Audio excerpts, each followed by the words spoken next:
We are looking at Unit 8 review assignment. This covers Chapter 8, which is our quadrilaterals chapter. So we start off with our first problem. We need to find the value of x, and we're going to see a lot on this first page. It's dealing with interior and exterior angles of polygons. So in our first one, we have a hexagon or a pentagon. This has 5 angles or 5 sides, and our rule to find the total for its angles is to take the number of sides or the number of angles, subtract 2, and multiply it by 180, or n minus 2 times 180. So that's going to give us 3 times 180, or a total of 540. So all 5 of these angles add up to 540. We're looking for our missing one. Well, we know we have 120. We know we have 90, 90, 90, and x as our values. If I combine all of these, the ones that I know, I get 270 from the 90s. 120 with that gives me 390. I then subtract that, and I'm left with 150 degrees for x. So if all of it is 540 and I know these values, x shall be 150. The next value, it has 4 sides. It is a quadrilateral. Our total for a quadrilateral is 360 degrees, and that's equal to the sum of its angles, 8x plus 1, plus 5x minus 4, plus 95, plus 73. Now, I combine the ones that I know, or combine the whole numbers I have, I should say. I have 95 and 73, which gives me 168, plus 1 is 169, minus 4 is 165. So I have 8x plus 5x plus 165. I can combine my x terms. I have 360 equals 13x plus 165. I now subtract 360, or 360 minus 165, so I'm subtracting over 165. I get 195 equals 13x. I then divide 195 by 13, and I get 15. So x in this case would be 15, or A. Number 3, it wants to know the total for the exterior angles. Now, even though it's an octagon, our rule is whatever, doesn't matter how many sides we have, the exterior angle is always, the exterior angle total, we should say, is always 360. Our answer is C. In number 4, determine the measure of each interior angle of a regular-sided polygon with 9 sides. Here we're going to use what we talked about earlier, n minus 2 times 180 to find the total. Then the measure of each interior angle of the regular polygon will be the same. So we're going to take that total and divide by the number of angles we have. So 9 minus 2 times 180 gives us 7 times 180, which is 1260. I then take 1260 and divide it by 9, because 1260 is the total of all my angles. I have 9 angles total, so to find what they are, I would divide, and we get 140 degrees. In number 5, I have each exterior angle of a regular polygon. So the same idea as number 4, but now we have 12 sides. Now, each exterior angle, well, the total for exteriors are always 360, like we saw in number 3. If I have 12 of them, 12 exterior angles, and they're all equal because it's regular, I divide 360 by 12, and I get 30 degrees. In number 6, the measure of an interior angle of a polygon, of a regular polygon, is 162 degrees. How many sides does the polygon have? So in this case, we can really look at it 2 ways. So I have some polygon that kind of goes off, however it may finish, and I know that interior angle is 162. Now, I have, we could say, n of those angles at 162 degrees. Now, if I have n of those angles, and I knew how to find the total, which is n minus 2 times 180, I can set those two values equal. Now I can solve for n. and that gives me 180n minus 360.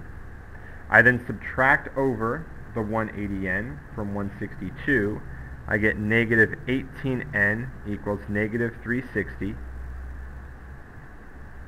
And 360 divided by 18 is 20 for n. Now, I divided a negative by a negative, so it should be positive. So I found n is 20, or 20 sides. 20gon is what we could call it. But I said there's two ways we could find that. And although we found it this way, it was a little more calculation than we needed. There's actually an easier way to do this. Now, if I know that each interior angle is 162, I also know that each exterior angle is 18 degrees. That's because the interior and exterior angles are a linear pair, or they're supplementary. So, I can now take this idea that I have 360 degrees, and I have 18 degrees of n angles.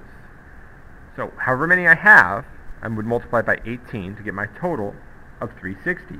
Or in other words, 360 divided by 18 equals my number of sides. And if I divide 360 by 18, I get 20, which matches my original answer. Either way works. The exterior was a little nicer in calculating, but again, you could use either one. We kind of carry the idea of that relationship between interior and exterior into number 7. Here I can solve for the interior angles, find this angle, and then find its supplement, which would be the exterior, or x. So let's call this y. That's what we're going to solve for first. Now, I have 6 angles, or 6 sides, because it's a hexagon. So 6 times 2, or 6 minus 2 times 180, gives me 4 times 180, or 720. 720 equals 100 plus 140 plus 100 plus 100 plus 140 plus y. Now, I combine all of those, so I'm really solving for y here. I have 3 100s, so 300, 2 140s, that's 280, and that's just by grouping them. Then I have 580 plus y equals 720. I then subtract and find that y is 140. So that's this angle here. Not quite x yet, that's the interior. So if the interior is 140, the exterior or supplement of that would be 180 minus 140, or 40 degrees. So we had to use interior in that case to get to the actual exterior. Okay. Next we're looking at number 8. In number 8 we have the sum of the interior angles of a polygon equals 3,780. How many sides does it have? So we know the total is 3,780. The rule we have to find the total of the angles is n minus 2 times 180. So that allows us now to solve for n, which again is the number of sides. So the way I'm going to solve is I'm going to first divide both sides by 180. If I divide 3,780 by 180, I get 21. So 21 equals n minus 2. I now add 2 to both sides. Having some problems today. And I get 23. So it's a 23-sided polygon. We call it a 23gon and go with answer A. Number 9, what is the measure of each interior angle of a regular hexagon?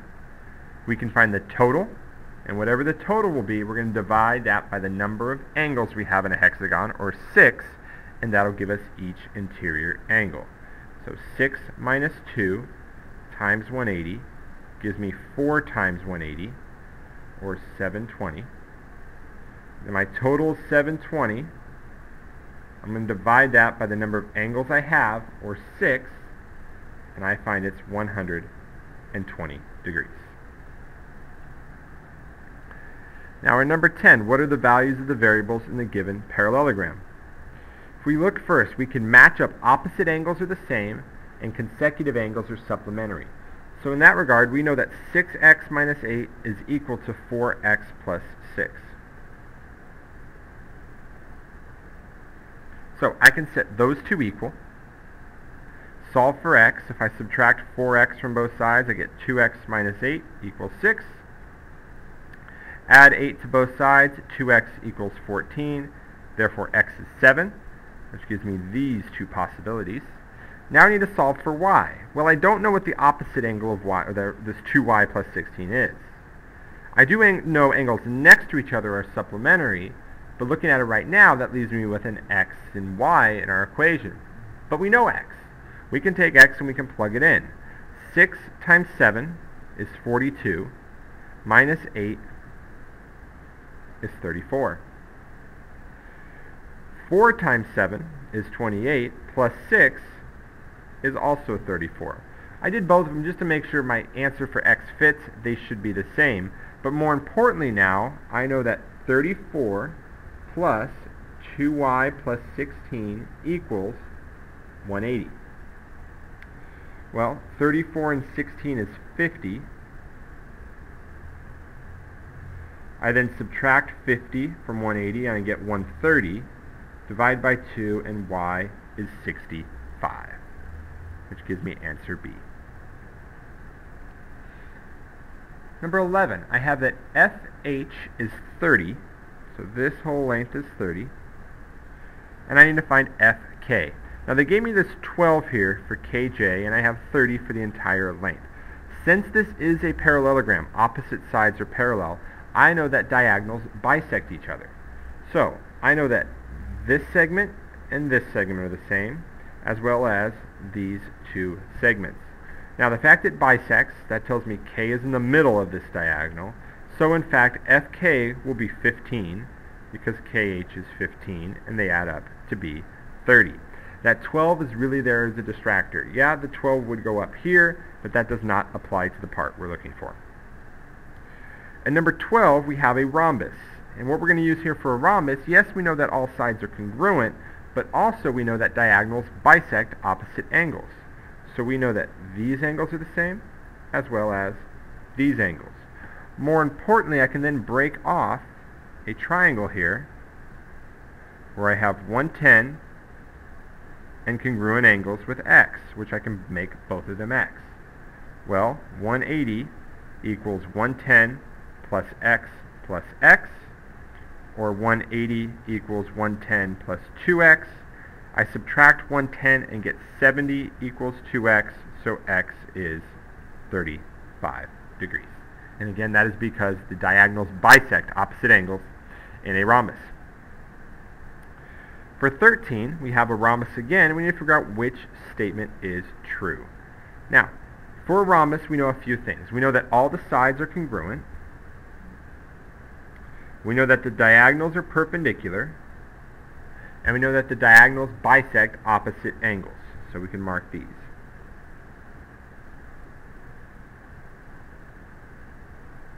Now we need to keep in mind here it is also a parallelogram, so any of those properties also work. But the fact they're telling us it's a rhombus, we're probably going to use one of those properties. So we go through. PSR is a right angle. PSR is this angle, right, at S. We know it's bisected. We know it's congruent to Q, but we do not know if it's a right angle. In fact, if it was a right angle, this would be a rectangle. So that's out. PR is congruent to QS. PR and QS are diagonals. We do not know they're congruent. If in fact they were congruent, it would be a rectangle. So that's out. PQR, QRS are angles that are next to each other. They're consecutive. If those were the same, they would be congruent. And if they were congruent, again, it would be a rectangle. Brings us to D. PQ, QR. Those are sides of the rhombus. All four sides are the same in the rhombus, so we're going to go with answer D. The rest are really what's required for a rectangle. The following teachers have not tested a portion or all of their attendance. Leah Polygon, Rick Hammond, John Jones, Sarah Miller, Kevin Miller, Jason Mulligan. I don't have fourth period for Esmeralda Wista and Stacy Schuyler. Please post your attendance now. Thank you. On 14, we're trying to find which statement is true. Now, we can kind of draw out a diagram we've talked about in class for this. We start with a quadrilateral, And from a quadrilateral, we have a trapezoid, a kite, and a parallelogram. From a parallelogram, we have a rectangle and a rhombus, and then those two combine to make a square. Now, I did abbreviate here, and you can go back to the chart we went over, but that's the process we're looking at. So, all quadrilaterals are rectangles. Well, I have all quadrilaterals up here, and I can actually break apart quadrilaterals to go into this group, but it won't necessarily go all the way down to a rectangle.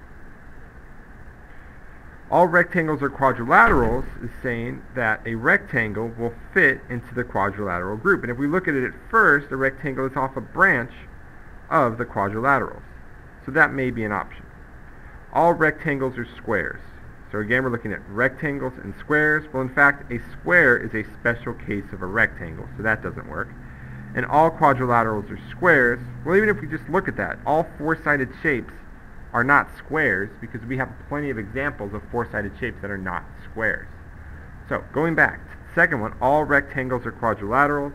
A rectangle fits into the quadrilateral family. It's actually a part of the parallelogram family, so that helps us see that B is our correct answer. Keep in mind also from this diagram, as we work our way down, each shape above a given shape is what it fits into. A parallelogram is a quadrilateral. A rhombus is a parallelogram and a quadrilateral. A square is a rhombus, parallelogram, and a quadrilateral. Now, they don't jump across. A parallelogram isn't a kite or a trapezoid, but it always goes back up and reverses the process. As we go to our next page, I told you could skip number 15. That involves systems of equations, and we're not going to have to address that for the test, so we can worry about that for another time. Brings us to number 16. So in our diagram, we have the measure of angle 1 is 9x, and we have the measure of angle 2 is x plus y. So we need to find the value of x and y. Well, noticing just how it's set up, we're probably going to find x first, and then we could substitute it in to find y. But if we look at what we're given here, we notice all four sides are the same. If all four sides are the same or congruent, we have a rhombus, which furthermore tells us the diagonals are perpendicular. In that case, each of these angles has a total of 90 degrees. So 9x equals 90, so x is 10, and x plus y equals 90, so we could put it into 10 plus y equals 90, and we find that y equals 80. So x is 10, y is 80. On number 17, we're looking at an isosceles trapezoid, so let's sketch this one out. J and M are congruent base angles, so let's put those here. Oops, J and M. And let's label what we know. 18x plus 5, 14x plus 15, and 17x plus 10. So we need to determine the value of x. Now in an isosceles trapezoid, first of all, in any trapezoid, we would know that those two angles, the 14x plus 15 and the 18x plus 5, are supplementary, because J and K would be supplementary angles. They're really consecutive interior angles if we're looking at parallel lines. We also know that these two angles, the J and M, are congruent because base angles are congruent. So you could either do 14x plus 15 plus 18x plus 5 equals 180, and that's using the fact they're supplementary, or you could use 18x plus 5 equals 17x plus 10 because base angles are congruent. Now, just looking at these, the second one looks a little nicer to solve. If I subtract over the 17x, I get x plus 5 equals 10. Subtract the 5, I get x equals 5. So there's our answer D. Move to 18. Perimeter of a square, MNOP, is 72 inches. We know that NO is 2x plus 6. We need to find x. Well, in a square, I know all my sides are the same. So really, to find the perimeter, I would add all four sides, or since they're all the same, 72 equals 4 times one of my side lengths, which is 2x plus 6. Now, from here I could distribute that 4, Or I could also divide the 72 by 4, essentially divide both sides by 4. I'm going to do that just because it gives me smaller numbers. So 18 equals 2x plus 6. That becomes 12 equals 2x. Therefore, x is 6. For 19, this is going to be a midsegment problem. And our midsegment, hi, is 5x plus 2. That is equal to 4x plus 1 plus 27 divided by 2. I can simplify this to make it 4x plus 28 divided by 2. We really have two options here. I can multiply over the 2 to this side and multiply that quantity by 2, or I could take half of these values on the right side. And since they're both even, I'm just going to do that in this case. But realize either way would work. I have 2x plus 14. Ran out of room here, so let's go over here. We're going to subtract. Let's see. It doesn't look like we'll need it for this next problem. So we're going to put it down here. 5x plus 2 equals 2x plus 14. Subtract the 2x. I get 3x plus 2 equals 14. 3x equals 12, so x is 4. Now, we have to be careful here. What are they asking us for? They're asking us for KL. So if x is 4, KL, we substitute in the 4 for it, for x, and we get that it is in fact 16 plus 1, or 17. But always be careful on this one. Make sure you read what they're asking for. You don't want to find x and then forget to plug it back in and really get the wrong answer when you did all the correct work up to that point. Okay, number 20, which quadrilateral has two pairs of consecutive congruent sides, but opposite sides are not congruent?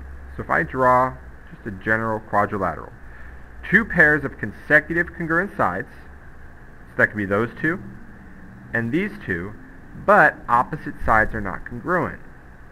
It means I'm going to make it look like that. Now we only have one shape that works, and that would be within a kite. A kite has two pairs of consecutive congruent sides, but again, those opposite sides are not congruent. Goes back to our definition for a kite, so it would be A. Let's go to 21 now. We need the most specific name for our quadrilateral. If we look at what we have, since these are both right angles, that means that these two sides, these left and right sides, are perpendicular to this one. If they're both perpendicular to the same, that means they're parallel. And that gives me one set of parallel sides, which means we have a trapezoid.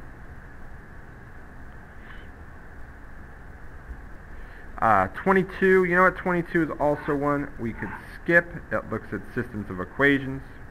Again, we do not need to worry about that part, which gets us down to 24. For 24, we're going to solve for n, we're going to solve for x. If we look at the list here, it looks like we're going to do n first. So n would be a midsegment, or n is a part of the midsegment, EF. So 3n minus 4 equals 1/2 10 plus 36. That gives me 3n minus 4 equals 1/2 of 46. 1/2 times 46. 3n minus 4 equals 23. 3n equals 27, so n is 9. Now if n is 9, we have to substitute that back in to find EF. So 3 times 9 minus 4 gives us 27 minus 4, or 23. For x, we have to look at the fact we have these two angles here, and this is a trapezoid, isosceles or not, and we know that those two angles in this case are supplementary. 3x plus 2 plus 2x minus 17 equals 180. I combine the x's and I get 5x minus 15 equals 180. 5x equals 195. Oops, let's make that a 5. If I divide by both sides by 5, that leaves me with x is 39. I now need to find ADC, which is the angle over here, but since it was isosceles, this is the same angle as this one, so I can just substitute in 39 to 2x minus 17. 2 times 39 is 78. Minus 17 gives me 61 degrees.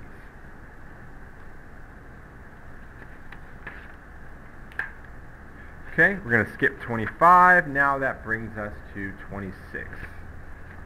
Last page. Okay, ABCD is a rectangle with perimeter of 96 meters. We need to find the following information. So it starts off, we have a rectangle and it wants to look at angles. So let's address those first. Now, in a rectangle, I know all my angles are the same. I also have, even before I start looking at which angles I need, I also know that diagonals bisect each other because it's a parallelogram, but they're also congruent because it is a rectangle. So if I do that, I actually see now that I have 4 triangles here where the opposite ones, the ones that are attached by a vertical angle, are isosceles congruent triangles. So that's going to be something that helps us. So we're going to look for D, B, C first. So I have an isosceles triangle up here with A, B, E. So if this is 28, so is this one. Then to find this angle, DBC, well, that's just the complement of 28. So 90 minus 28 is 62 degrees. Now I'm looking for DEC. Well, DEC is this angle down here. We're going to go back up to this top triangle we had here. 28 and 28 is 56. 56 from 180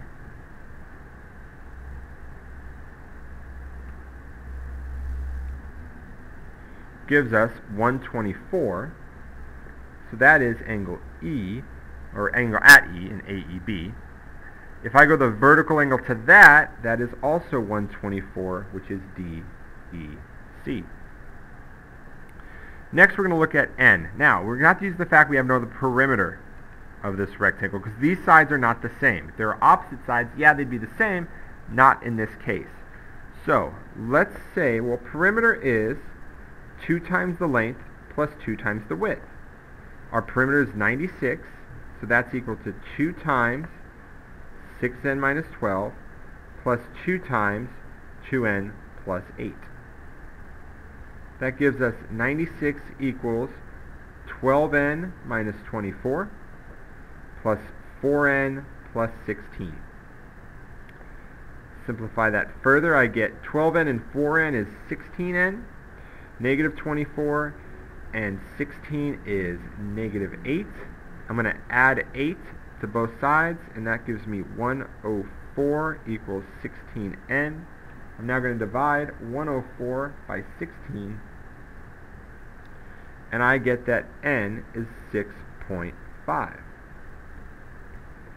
Now, they want me to find BC. Well, BC is this value 2n plus 8. So to find BC, I'm going to say 2n plus 8. We found n, that was 6.5. So we substitute that in. 2 times 6.5 is 13. 13 plus 8 is 21. Now in 27, we're talking again about angles. So the sum of the measures of the interior angles of a 25-gon. Well, for a 25-gon, let's do our work over here. It is n minus 2 times 180, or 25 minus 2 times 180. That's 23 times 180, which we put in I'll put in my calculator here. 23 times 180 is 4,140 degrees. That is a lot of angles. But it makes sense. We have 23 angles, or 25 angles, because it's a 25-gon we're looking at. That's going to be a large total within those angles. And if you think as you get more and more angles, those angles get bigger and bigger. Now, the sum of the measures of the exterior angles. Well, going back to early in this review, the sum of the exterior is always the same. 360 degrees. So, gives us our value. 4,140 is interior. 360 is our exterior. Okay, now let's look at proving we have a rectangle. So if I plot the points I have L is 2, 1. M is 1, 4. N is 7, 6.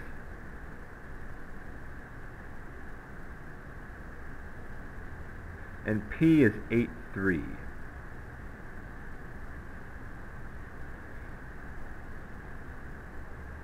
Now I could trace them in, but I'm just going to leave them as points right now. Yes, that is a rectangle, or that would be a shape maybe close to a rectangle. I could make it a quadrilateral, but I'm going to leave them separate just to help me identify as I go through and prove it.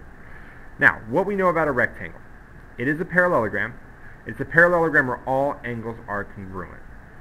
So what I want to check is to see, first of all, maybe opposite sides are parallel. And if opposite sides are both the same slope and parallel, then the sets, let's say MNLP, they should match.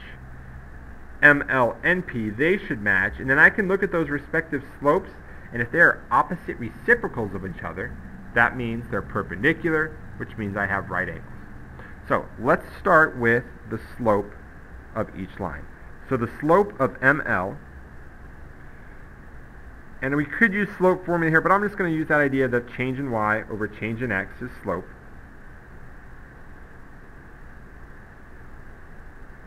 And we think, how did we change to get from M to L? So from M to L, I went down 3, right 1. My change in y was negative 3. My change in x was 1. My slope of the line I want to match up with it was NP. Well, from N to P, I went down 3, 1 to the right. So minus 3, positive 1. I can see that these are each the same. They're both negative 3. So I know that these two sides are parallel. Next, let's look at the slope of M to N. Should be an N there. Let's try it again. M to N, I go up 2 over 1, 2, 3, 4, 5, 6. So up 2, 6 to the right, that's 1/3. Now my slope of LP, I go up 2 and over 1, 2, 3, 4, 5, 6. So I find, in fact, that those two are parallel as well. So thus far, since ML is parallel to NP and MN is parallel to LP, I know I have at least a parallelogram. Because again, opposite sides are parallel. But that's not what it's asking for. It's asking for a rectangle. The way we know we have a rectangle is either all angles are congruent, or they're all right angles, or diagonals are congruent. Now, before I go off and look at the angles, realize since diagonals have to be congruent, I could theoretically look at the distance from M to P and the distance from L to N, use the distance formula, and see if it works out. We're not going to look at the diagonals. We're going to look to make sure we have right angles. Because again, if ML is perpendicular to LP, their slopes are opposite reciprocals. Oh, I just noticed an error here. We're going to go back and make that 1/3. Almost missed that one. But again, if their slopes are perpendicular, or if they are perpendicular lines, their slopes are opposite reciprocals, or I can multiply the two slopes and get negative 1. Now, before I do that, I'm just going to write the slopes I have. Negative 3 here, negative 3 here, 1/3, 1/3. So really, if I multiply any two next to each other, I'm essentially multiplying negative 3 and 1/3. Those are the slopes of any two sides next to each other. So if it's true that those are perpendicular, opposite reciprocals, or their product is negative 1, I know I have a rectangle.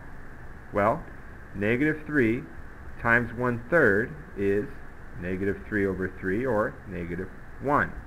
That tells me right angle, right angle, right angle, right angle. And LMNP is a rectangle.